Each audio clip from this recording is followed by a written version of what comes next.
Bom, então nós vamos lá em Apocalipse 12, verso 1, e aqui a gente vai dar uma esmiralhada aqui. Ó, eu vou lendo e eu quero que vocês hoje entendam melhor essa passagem aqui, tá? Viu-se um grande sinal nos céus, uma mulher vestida do sol, tendo a lua debaixo dos seus pés e uma coroa de 12 estrelas sobre a sua cabeça. Existem várias imagens que fazem alusão a esse momento aqui. Eu posso mostrar uma aqui para vocês, só para ilustrar um pouquinho, a gente vai caminhando dentro do versículo. Isso aqui é a imagem de uma configuração de como estava o céu nessa visão de João. É dessa forma aqui que estava. O que a gente tem aqui? A gente tem a mulher é a constelação de Virgem, fazendo uma referência tanto à mulher Maria, Virgem Maria, como ao Espírito Santo. Aqui, a constelação de Leão. E aqui, a constelação do dragão, que é a serpente também. O sol, ele estava sobre a cabeça. A lua, ela estava no pé. E o que estava no ventre, aqui, da mulher, na região do ventre, era uma outra estrela, Júpiter. Essa estrela estava aqui. Então, nesse período, que era o período que se desencadearia o nascimento de Jesus Cristo, o Sol estava em cima da constelação de Virgem, pegando a parte superior da constelação que representa a cabeça. A Lua, ela estava na parte dos pés, embaixo, e Júpiter estava como que no ventre, na região do meio de Maria. E era Júpiter que ia sair pelos pés de Maria. Então a estrela Júpiter, conhecida na ciência de hoje como um planeta, a estrela Júpiter é a estrela de Cristo. Quando os magos do Oriente, que eram os astrônomos, os astrólogos, os estudiosos da época, os cientistas da época, eles viram aquela estrela grande e iluminando os céus, o que eles estavam vendo, na verdade, não era uma estrela. Eles estavam vendo um alinhamento de estrelas, que ficava bem alinhadinho, e da posição que eles estavam, na região do Oriente, ficava uma grande luz. Então a estrela ficava grande, a estrela que foi chamada de estrela de Belém. Ela ficava grande, mas na realidade é uma conjunção de estrelas que estavam alinhadas com Júpiter. E Júpiter ia sair aqui dos pés da mulher. De onde que Júpiter vem? Ele passou pela constelação de Leão, entrou pela cabeça da mulher e desceu pelo ventre até sair pelos pés. Então, a estrela Júpiter, ela veio da constelação de Leão e veio passando por aqui até chegar nos pés e sair da mulher, que é justamente a parte que no caso, o leão representa quem? A constelação de Leão. Representa a constelação de Leão, que é o quê? A concepção de Jesus. Ele é concebido dentro, ou no período em que a constelação de Leão está no centro, está no domínio, digamos assim, da Terra. Ele está no centro dos céus. Então estava a constelação de Leão no centro dos céus, mas quando Jesus nasceu, ele nasceu debaixo da constelação de Virgem. Debaixo da constelação de Virgem, mas ele foi concebido na constelação de Leão. Por isso ele é chamado de Leão, da tribo de Judá. E concebido no período de Virgem, porque vai coincidir com o mês que Jesus nasceu. Então quem é de Virgem nasce em que mês? Está nascendo em setembro. Jesus nasceu em setembro. Dia 11 de setembro. Porque dia 11 de setembro é o dia que os magos registraram esse aparecimento da estrela, o seu aparecimento até o tempo que ela ficou. E ficou bastante tempo, ficou uns 2 anos ou mais. Essa estrela ficou brilhando nos céus à noite. Tá? E aí a serpente está aqui fazendo o quê? Esperando o nascimento do filho para que ele possa tragar. Então, está lá, ó, uma mulher vestida do sol, o sol está lá, cobrindo a cabeça, tendo a lua debaixo dos seus pés e uma coroa de 12 estrelas sobre a sua cabeça. Então tinha ainda um fechamento com mais 12 estrelas lá em cima. Então a gente consegue identificar esse alinhamento, essas estrelas, por quê? Porque existem registros históricos disso aí, é registrado isso aí, tá? Esses magos do Oriente, que provavelmente são da Índia, são de lugares mais a fundo do Oriente, como a Índia, como a Indonésia. A Ásia também? A Ásia, mas assim, mais para o lado da Índia, né? Mais para o lado da Índia, Afeganistão, aqueles lados mais ao fundo ali, que é o pessoal que tinha muito entendimento e muito conhecimento sobre astronomia, né? Que era uma mistura de astronomia com astrologia. O que é a astrologia? A astrologia é o estudo dos astros e a astronomia é o estudo do movimento dos astros. A astrologia agora tem um significado ruim, né? Porque parece coisa de adivinhação, de ficar adivinhando que a pessoa nasce em tal mês, aí ela tem essa e essa característica. Não que isso não seja verdade, não que isso não tenha um pouco de verdade nisso, tem. Existe verdade nessas coisas. Só que existe muito engano aí, muita mentira, porque o verdadeiro entendimento ele foi tirado, ele saiu do entendimento e do conhecimento dessas pessoas, né? E estava grávida. Então, dentro, ou passando por Virgem, estava Júpiter passando, né? E com dores de parto, e gritava com ânsias de dar à luz. Ou seja, já era o momento de Cristo sair. Satanás ele não conseguia prever exatamente o tempo, mas ele tinha uma noção, porque ele também lia a Bíblia. E o sinal nos céus, ele estava atento, ele conhece disso. E ele percebeu o movimento dos céus, os alinhamentos. Também ele percebeu a estrela e falou, é o tempo de nascer. Aí muda um pouco agora a visão dele. Viu-se outro sinal nos céus, e eis que era um grande dragão, vermelho, que tinha 7 cabeças e 10 chifres, e sobre as suas cabeças 7 diademas. Agora ele percebe que um dragão, ou a figura de um dragão, que é justamente a constelação de dragão, ela está também se aproximando da constelação de onde vem o Messias. E tudo isso João está contemplando dentro de uma imagem, de uma visão nos céus. Ele está conseguindo observar isso em um momento, ou em flash de momento, toda essa situação. Olha que visão maravilhosa que ele acaba tendo sobre o nascimento do Messias. E esse nascimento do Messias, ele tanto é o nascimento terreno do Messias, como ele é também o nascimento dentro das regiões celestiais do Messias. Talvez não o nascimento do surgimento do Messias, mas o nascimento ou o surgimento daquele que será declarado Messias no lugar de Satanás. Porque Satanás, ele, conforme nós lemos em Ezequiel 28, 29, 30, 31, ele perdeu o lugar dele. Ele perdeu os presentes que Deus deu a ele. Ele foi cortado lá em Ezequiel 31. E agora outro vai entrar e vai assumir o lugar dele. Ele sabe disso porque ele já caiu.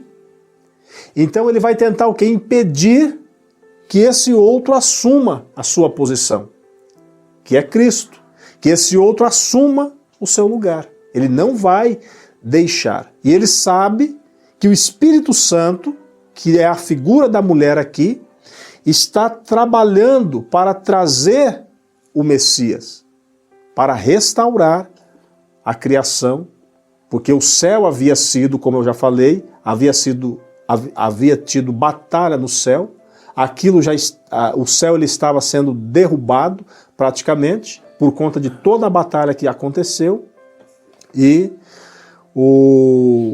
Jesus ele viria para ser a luz de tudo isso e trazer consigo a restauração das coisas ali. Esse acontecimento de Cristo, ele é um acontecimento nos céus só.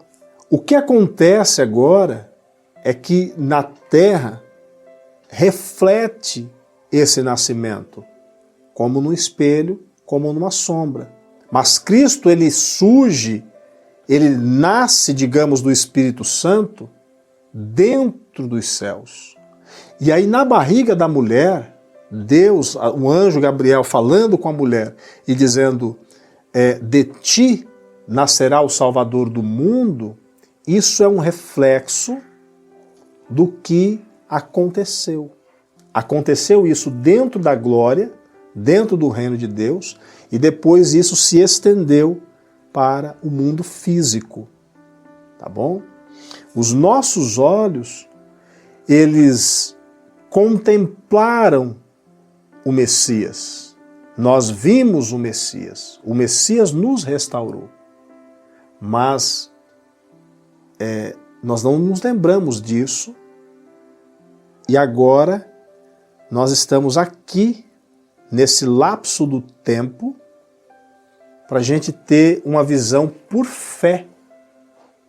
Lá foi tudo visto, foi tudo contemplado. E aqui nós poderemos chegar até o fim ou não. Mas de qualquer forma, essas coisas que nós estamos lendo aqui, elas são as coisas que entram em nossa vida através da fé. Jesus, ele só teria o direito de atuar na terra como homem se ele nascesse de mulher.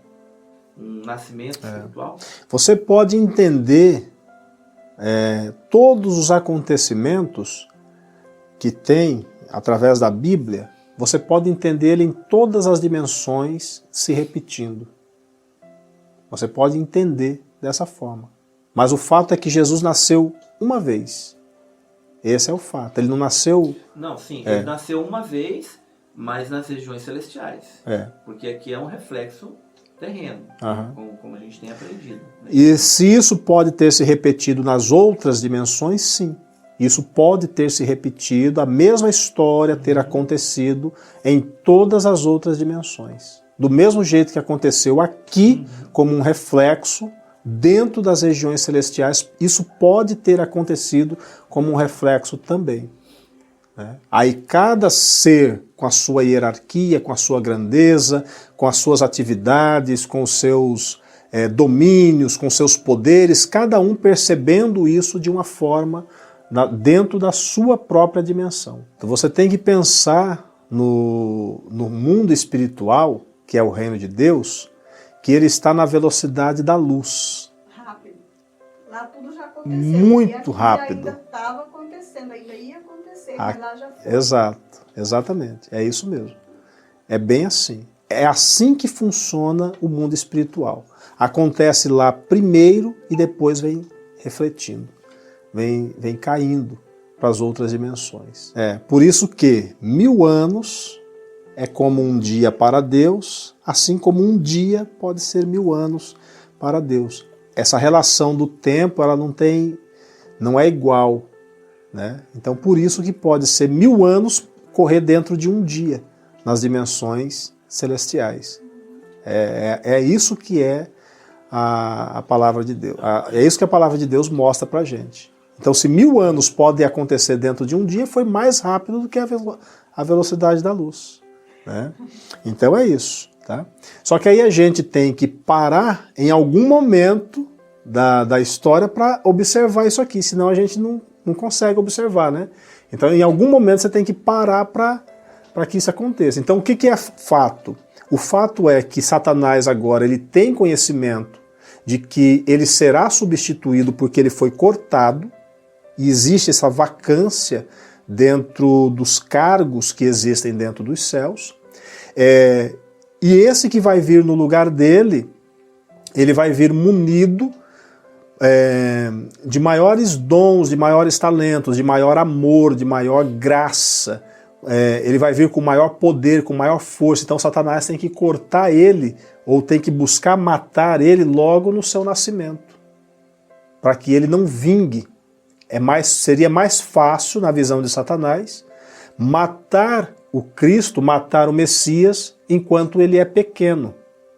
E aí isso aí se reflete aqui no nosso mundo, com a perseguição de Herodes aos pequeninos, nesse período que a estrela, a chamada estrela de Belém, né? Nesse período que a estrela de Belém, ela está ainda sobre os céus. Por quê? Os magos que foram até lá foram interpelados por Herodes, que perguntou sobre o que eles haviam ido fazer, e eles falaram que tinham visto a estrela de onde eles estavam e vieram pelo caminho até chegar onde a estrela estava em cima. E aí eles falaram que a estrela era a estrela de um grande rei. Herodes não queria ter nenhum competidor com ele, na figura de Satanás, e aí ele manda matar as crianças abaixo dos 2 anos. Por quê? Porque ele perguntou para os magos quando que a estrela havia sido vista. E eles disseram a data. Quando ele soube da data, já tinha 2 anos que a estrela havia aparecido. Então Jesus ele já tinha, provavelmente nessa época que os magos chegaram, Jesus já tinha pelo menos 2 anos de idade. Não é na noite que ele nasceu que os magos chegaram lá. Isso aí é as figurinhas da religião que coloca. Mas pelo menos 2 anos Jesus já tinha quando os magos chegaram lá. E aí ele manda matar as crianças abaixo dos 2 anos, para liquidar com tudo. E é nesse período que Maria e José correm com Jesus, porque eles foram avisados que haveria perseguição e era para eles irem para o Egito. E eles foram e se refugiaram no Egito. E aí que vai mostrar agora a perseguição que o dragão faz, né? Aqui mostra características do dragão. Ele tinha 7 cabeças. Isso quer dizer o quê? Que são 7 mentalidades, que são 7 momentos de império, de domínio desse dragão.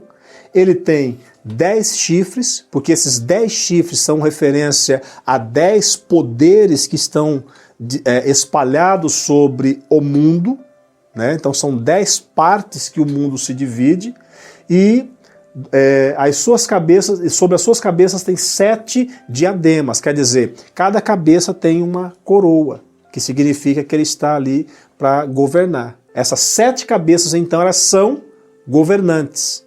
7 cabeças são 7 reis. 7 cabeças são 7 que procuram matar Jesus Cristo e o povo de Jesus Cristo. 7 cabeças são 7 cabeças que têm domínio sobre o povo de Deus. De alguma forma, acabam adquirindo domínio sobre o povo de Deus. E aí a gente tem que decodificar os 7 para saber quem são, dentro da história, esses 7 que fazem parte do mesmo sistema que é esse corpo do dragão. Cada um é uma cabeça, mas eles estão compostos dentro do mesmo objetivo, estão tramando sempre a mesma coisa. Porém, cada cabeça que vai chegando agora, ela vai sendo cabeça mais forte, até chegar na última cabeça, que é a 7ª, e aí essa última cabeça, que é a 7ª, ela terá pela última vez o domínio sobre toda a humanidade, sobre todo o mundo. Todo o mundo estará sob o seu governo, sob a sua regência.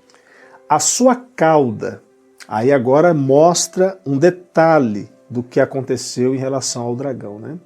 A sua cauda levou após si a terça parte das estrelas do céu e lançou-as sobre a terra. Então, agora a gente entende que a Bíblia fala das estrelas como fala de pessoas, como fala de Jesus, como fala dos filhos de Jacó, né? Como 12 estrelas, como mostra para Abraão as estrelas do céu e diz, olha, a sua descendência, os seus descendentes, eles serão como as estrelas dos céus. Olha para elas, vê se as pode contar, assim será a sua descendência. Ou seja, está mostrando as estrelas como se elas fossem, então, filhos de Abraão. É isso que é a representação de estrelas. São homens, são anjos, estrelas são homens, estrelas são anjos. Tá? Dentro dos textos figurativos da Bíblia. Tá? Lançou-as sobre a terra, quer dizer que essa terça parte, ela caiu para a terra. Satanás caiu, mas depois de um tempo, a cauda, o corpo caiu e a cauda que ficou arrastou essas estrelas. A terça parte. Essa terça parte é a humanidade. São os homens e as mulheres que nascem sobre a terra. E o dragão parou diante da mulher, que havia de dar à luz, para que, dando ela à luz, lhe tragasse o filho. Então agora Satanás ele parou e ficou observando, ou seja, os seus olhos, eles ainda tinham a condição de visualizar o ambiente onde estava a mulher, o lugar em que a mulher estava. Eu não falei para vocês que a figura do Espírito Santo como mulher, ela é a figura mais íntima de Deus e ela é a figura mais escondida, mais oculta, mais velada de Deus? Esses olhos de Satanás conseguiam ver onde a mulher estava para gerar aquele filho. E ele ficava então atento, talvez com seus informantes, ou talvez com seus próprios poderes, que ainda ele detinha. Porque ele ainda conservou, nesse período aqui, dentro das regiões celestiais, ele mesmo tendo sido cortado, ele ainda mantinha algum tipo de poder. E agora ele olha para essa mulher, que é, no caso, a figura do Espírito Santo e que é a figura de Maria, e vem atrás. Maria correndo, junto com José, para ir embora para o Egito, tem que atravessar o deserto. É o caminho que os israelitas fazem ao contrário. Maria e José pegaram o sentido inverso e estão saindo de Israel para entrar para o Egito. Naquele período dos tempos de Moisés, os israelitas estão dentro do Egito e têm que sair para Israel, têm que atravessar o deserto. Esse caminho de deserto, ele representa o mundo. Esse caminho que vai do Egito para Israel, que é Canaã, ou que vem de Canaã para o Egito, esse percurso aqui, ele é o mundo. A representação disso é esse tempo agora, o tempo da humanidade, o tempo da sua aprovação, o tempo dos testes, é esse período. Então a mulher, tanto o Espírito Santo como Maria, elas estão num período de provação. Está ali correndo com o filho, tentando esconder o filho, porque o dragão, a serpente, está buscando o filho para tragar. Então ele está nervoso com isso, está bravo com isso e ele quer fazer, então, essa atrocidade, quer eliminar o filho enquanto ele não é ainda, não foi estabelecido, ungido como Messias. Faz isso durante um período, vamos dizer assim, de meninice ainda do Messias. E deu à luz um filho, homem, que há de reger todas as nações com vara de ferro. E o seu filho foi arrebatado para Deus e para o seu trono. Nesse momento aqui, apresenta essas características do Filho para dizer que é esse aqui o prometido. Para não deixar dúvida para a gente e para quem ler a Bíblia, que esse Filho que o dragão persegue, esse Filho que o dragão quer tragar, esse Filho que foi protegido pela sua mãe, esse Filho que foi guardado, é ele que é o Messias. O texto quer deixar isso bem à vista da gente para que não tenhamos dúvida do que está acontecendo ali. E o seu Filho regerá as nações com vara de ferro. Isso quer dizer o quê? Vai reger todas as nações com vara de ferro. Está falando de autoridade, mas com firmeza. Está falando de uma regência com determinação. É alguém que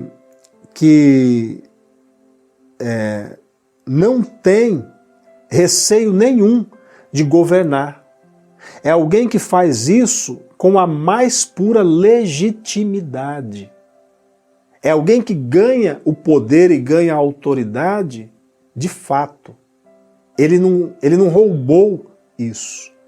Ele foi premiado com isso. E ele há de reger todas as nações. Nações aqui são todos os seres que no tempo dessa regência, para nós que estamos num tempo atrasado, que nesse tempo da sua regência, todos os seres, todos que existem, exceto Deus, o Pai, mas todos os outros estarão abaixo dele e ele vai reger todas as nações. Então aqui mostra pra gente essa questão de nação, que não existir um céu só, não existir um lugar só, não existir uma cidade só, mas existir nações. Eu acho interessante a gente pensar nisso, para não voltarmos mais naquele pensamento fraco e frágil de que a gente vai chegar num céu e aí acabou. Chegamos ali naquele céu, é aquele lugar, ele é espaçoso, tudo bonito, esplendoroso, dá para vivermos a eternidade ali, mas cessou. Acabou.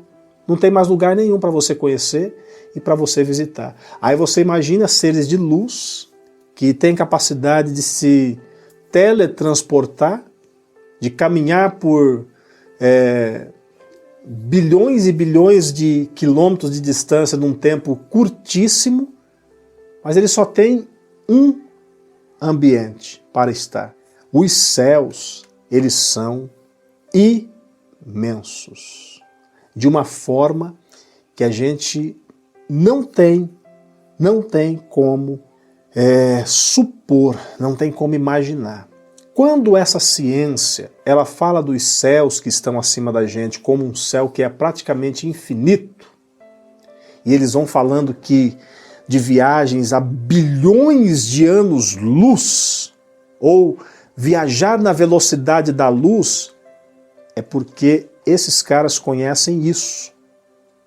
Não é porque eles têm a certeza de que esse espaço vago aqui, ou o vácuo desse espaço vai até o infinito praticamente. Não é isso. Provavelmente. É muito provável. Agora, todas as nações que existem no mundo, elas são as antigas, né? Elas são as nações que fazem referência a um lugar nos céus. Como eu falei do Egito, da Babilônia, de Tiro, aí vem a Assíria, aí vem Sodoma, Gomorra. Todas essas nações antigas, elas trazem uma imagem de uma nação celestial. E Israel traz a imagem de uma nação celestial. Aí, quando fala da Israel de Deus, é porque nós que viemos para o mundo, nós estamos nos tornando, independente da nossa nacionalidade aqui, nós estamos nos tornando israelitas. Nós estamos entrando pela fé na família de Abraão. Nós estamos nos tornando filhos de Abraão pela fé. E aí nós vamos ser israelitas. Tanto os israelitas que são nascidos na terra e se encontraram com Cristo, por exemplo, João Batista, Pedro, Filipe, João, esses são israelitas de nascimento da nação terrena Israel, e nós somos israelitas por enxerto, por adoção. Nós nos tornamos israelitas, porque nós fomos salvos pelo Deus que fez o Evangelho, a palavra dele, se expandir para os gentios. Nós éramos gentios e agora nós entramos por esse caminho e somos israelitas. Israel, ele não é uma coisa só. Israel são duas casas, são duas nacionalidades. Então existe a casa de Israel e existe a casa de Efraim. Israel é uma casa, Efraim outra casa. Nós somos da casa de Efraim, porque nós somos colocados dentro de Israel. Efraim é um filho de José, do Egito. José, ele é o pai de Efraim, mora no Egito, nasceu Efraim dentro do Egito. Nós nascemos dentro do Egito.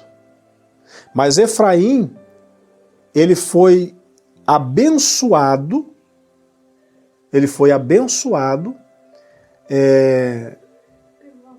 pelo avô dele, para receber parte da herança, para receber a herança que era de José, e essa herança ficou para os 2 filhos.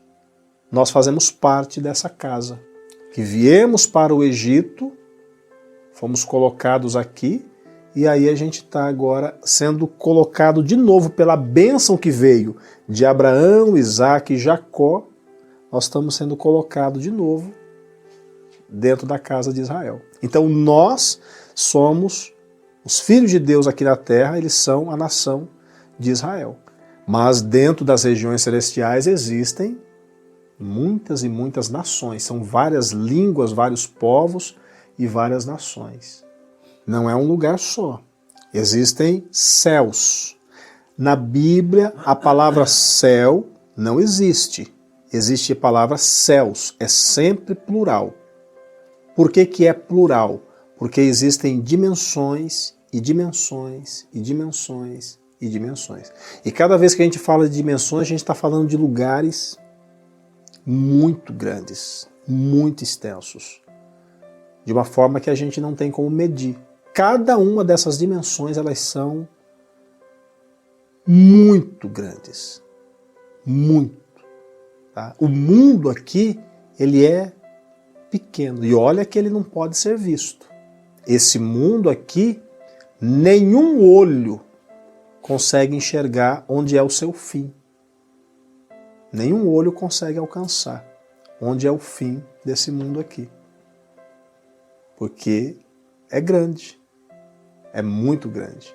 Ninguém nunca viu a Terra inteira. É impossível de subir tão alto para conseguir ver, para conseguir enxergar. E é uma dimensão. É uma dimensão. O pessoal tenta inventar, fazer moda, criar coisa, criar essa ilusão dentro da mente das pessoas e cria essa ilusão, mas não tem como ver o fim da Terra, não tem como chegar lá. Não tem nem como chegar lá no fim, onde é o fim. Não dá para chegar. De tão longe que é. Ninguém nunca chegou. Ninguém nunca passou disso que a gente pode ver aqui em cima. Não tem nem como ir para lá, para o outro lado. Não tem nem como passar. Que foi uma tentativa de Nimrod com a Torre de Babel. Não tem como. Deus não deixa. Simplesmente não deixa. Existe limite. Nós estamos contidos aqui dentro. Se passarmos daqui, entramos numa outra dimensão. Mas o corpo humano, ele não suporta. É só de forma espiritual, por exemplo. Somente o corpo imaterial. Porque de uma passagem, de uma dimensão para outra, o que faz a divisão são águas. Águas que dividem uma dimensão da outra. Tá? Por isso que Deus fez o quê na criação? Ele colocou águas e águas. Existem águas acima e existem águas abaixo. Por que chama abismo lá embaixo? Por que é abismo? Águas para baixo muito profundas se chama abismo, não é? E águas para cima com muito volume se chama céus. Chamaim. Águas que estão lá. Eu sempre tenho falado isso para vocês. Para baixo as águas se chamam abismo e para o alto as águas se chamam chamaim, que é céus, no hebraico. Para baixo, abismo, para cima, chamaim. Exatamente, era tudo um abismo. Águas para baixo é abismo, águas para cima é chamaim, ou céus a nossa língua, mas no hebraico chamaim. Mas a gente pensa em céus totalmente diferente. Nosso pensamento de céu, ele é equivocado, porque nós não pensamos em águas para cima. Vou falar uma curiosidade para vocês. Uma curiosidade. Falei que hoje vocês iam o quê? Voar, não falei? Então vamos voar. Você atravessa as águas de cima, no seu corpo glorioso e de luz. Os céus se abriram, Jesus está aqui, chegou, nos reunimos, a vitória, conquistamos a vitória, Satanás foi derrotado, corpos gloriosos, vamos adentrar os céus. Vocês vão entrar pela terra dos céus ou vocês vão chegar pelos céus dos céus? Jesus, quando entrou os céus, ele estava no monte, foi elevado nas nuvens, os céus se abriram e ele entrou nos céus. Ele entrou por baixo ou ele chegou por cima? Sim, daqui dessa dimensão ele saiu por cima. Mas ele já saiu daqui. E quando ele entrou lá, ele entrou? Entrou por baixo. Ele entrou por baixo. Esse é um assunto... Em relação à dimensão, tudo pode acontecer, né? Esse é um assunto para outra história, para outra aula. Mas eu já vou adiantar para vocês. As dimensões, elas se sobrepõem em contraposição. Ela veio. É em contraposição. Elas são espelhadas ao contrário. Elas se espelham ao contrário. Tá, entendi. Em relação à sua posição, né? Vamos supor, o que é terra aqui. Como é que é? O que é terra aqui? Quando sobe, a terra que é celestial é para cima e o céu é para baixo.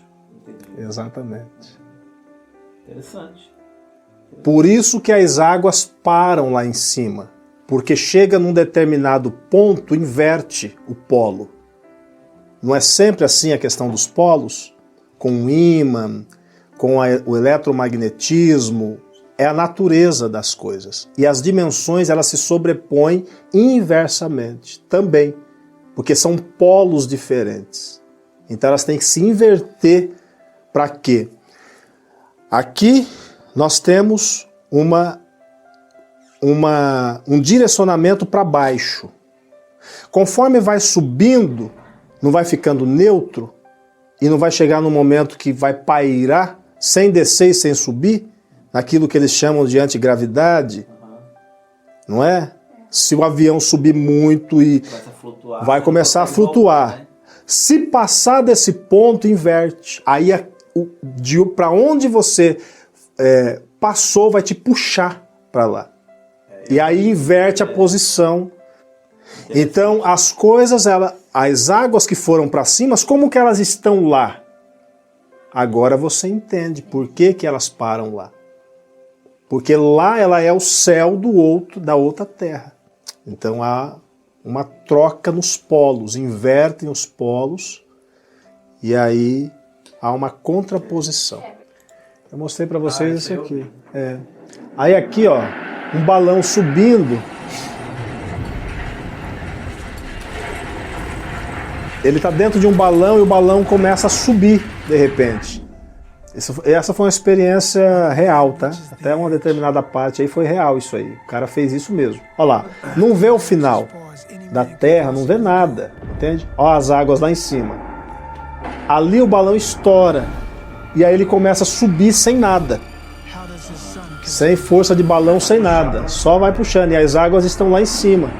Ele entra no portal.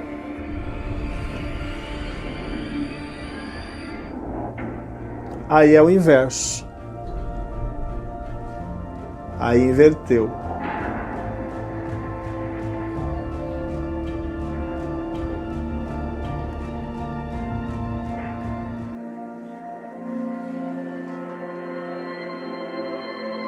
Quem fez esse feito aí foi Picard, o primeiro homem que avistou a Terra de cima.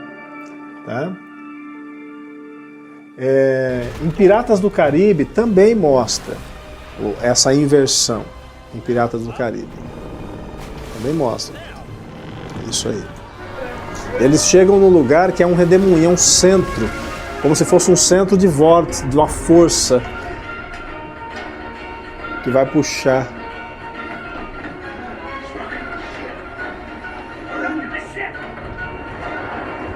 Vai virar o bar. Isso, porque ele encontrou no mapa o lugar.